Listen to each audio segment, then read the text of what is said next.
Welcome back to Facts Uncovered.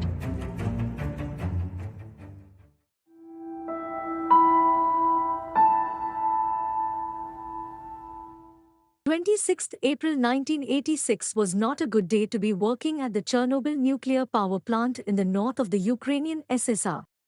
Actually, that is an understatement. It was not a good day to be anywhere within the vicinity of Chernobyl, nearby towns, or even in a large part of Western Europe for that matter.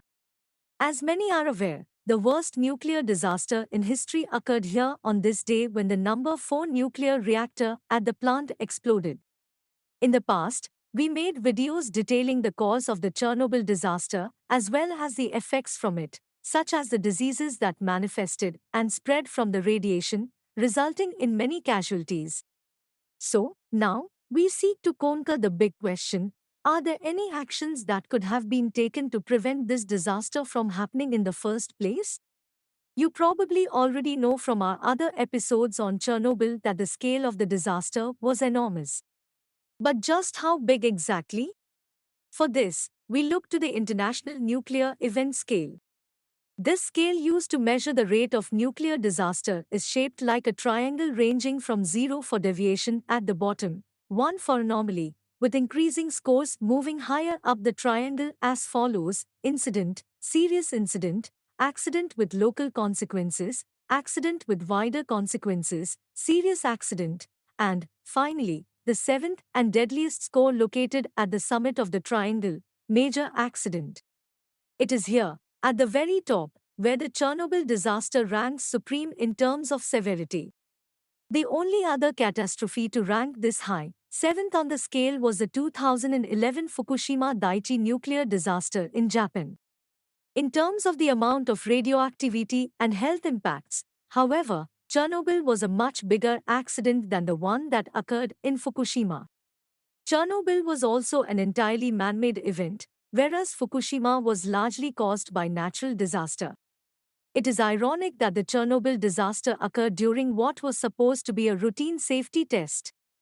This test was meant to figure out if the reactor could still provide enough energy to keep the cooling pumps running after the loss of power, and if they could be kept running until the emergency generator kicked in. Now, unless you're a nuclear engineer, the exact mechanisms of action that lead to the explosion can be difficult to grasp. They are explained in further detail in one of our other episodes, What Caused the Catastrophic Nuclear Accident in Chernobyl, so we will keep this short. Basically, catastrophe struck after a span of 1 hour and 24 minutes of preparing and conducting the test.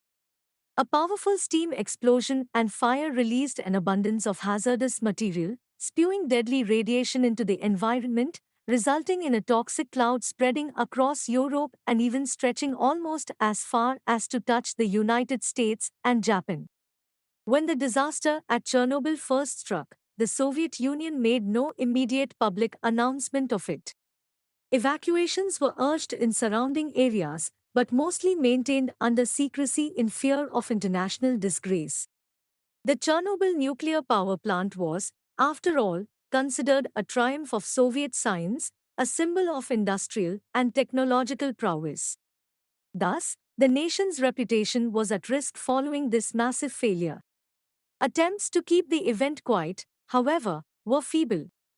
It was soon figured out that something was wrong when workers at the Forsmark nuclear power plant in Sweden found themselves setting off radiation alarms when arriving to work on the morning of 28 April.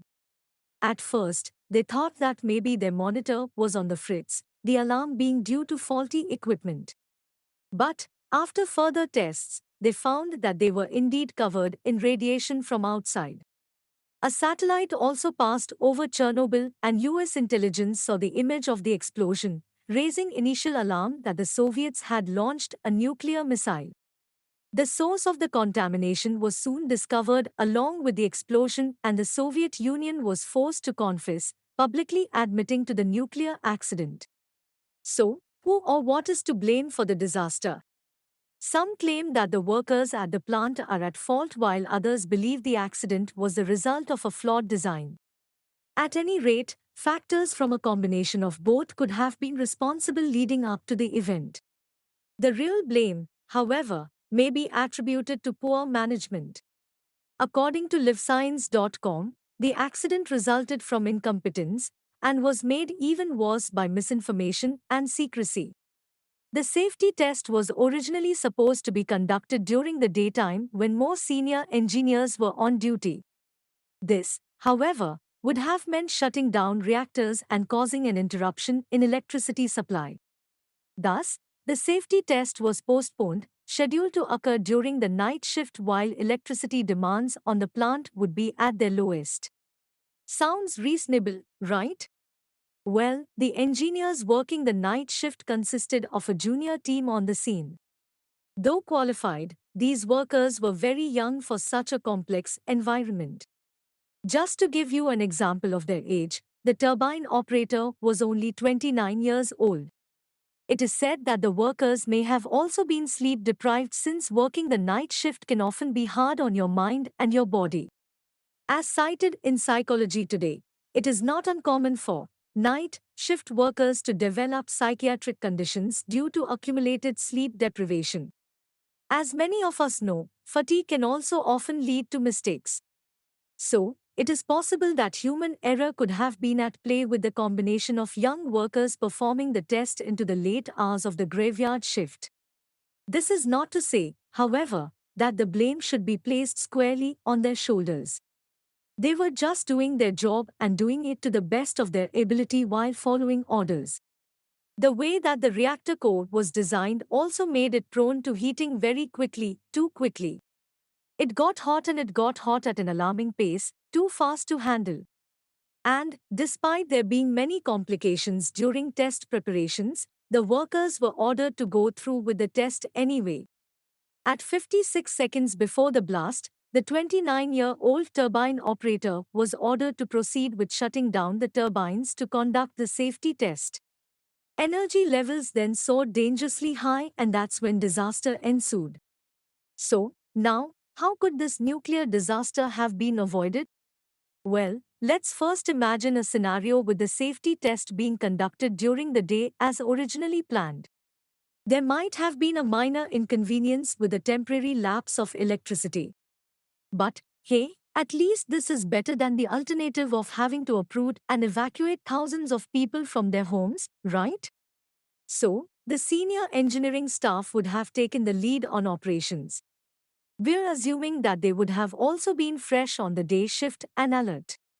If anything went wrong, their many years of professional experience would kick in as they attempted to perform a balancing act with the levels of steam and heat in the reactor. But, let's say for argument's sake that the reactor was just as unstable as it was when the junior engineers took the lead in the events of our timeline. How would the senior staff have handled it differently? Maybe they would have been better at balancing the levels in the reactor from getting too hot and exploding, for now. Even so, that still didn't eliminate the problem if there was indeed a flaw in the design. Though the senior engineers might have managed to avoid disaster this time, an impending accident may have been bound to happen at some point in the future, waiting for someone, anyone, to make a mistake. Now let's go back and imagine that management is urging the senior staff to proceed with the safety test despite complications. The engineers know full well that doing this would be dangerous because there have been problems with the reactor. So, maybe, compared to the junior staff, the seniors more adamantly protest going through with it. They put their foot down, and this is where the scenario could have deviated in one of two different ways. Management could have either responded by accepting the opinion of seasoned professional engineers while devising a different course of action, or they could be angered and continue to insist that the safety test proceed. In the former scenario, disaster may have been averted for the time being but simply delayed, destined to take place eventually unless the issues with the reactor were addressed. In the latter scenario, an explosion would ensue just as it did with the junior engineers in our timeline. In essence, there are many ways the actions of the team could have deviated, but it is also possible that the disaster would have still happened at some point. The reactor was, after all, unstable. So, unless this vital flaw was fixed in some parallel universe, Chernobyl could have probably been described as a bomb just waiting to go off at some point or another. Frighteningly, Russia has never moved on from the incident and still maintains the same technology. As of 2019, there are 11 RBMK reactors still operational in the country. In order to prevent another Chernobyl-like catastrophe, more workers may need to be trained in nuclear science. The problem is that it takes a lot of time to train people. It can take 2 to 7 years of graduate studies to become a fully trained radiation professional. Power plants also need a team of skilled and competent nuclear engineers, health physicists, reactor inspectors, risk managers, and communication specialists. Forming a team like this is not easy though, and it is highly expensive. There has also been a downward trend in the number of nuclear professionals or people entering into the field. The NCRP anticipates severe shortages in these professions within the next 10 years, and, thus, there are not enough new, emerging workers to replace the ones who will be retiring. These statistics are pretty scary if you think about it. Thus, the question of what could have prevented the Chernobyl disaster is an important one that could still apply for future accidents. In this case, learning from our past is essential.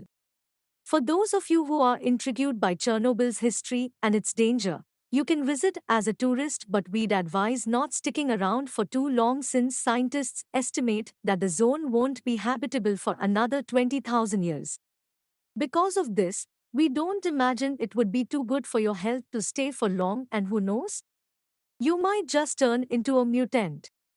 This is not plausible, of course, but we still wouldn't suggest entering the grounds without a guide, someone to detect radiation levels and check if it's safe to venture into certain areas. A 2012 horror movie called The Chernobyl Diaries plays out a fictional account of young travelers engaging in extreme tourism, visiting Chernobyl sites.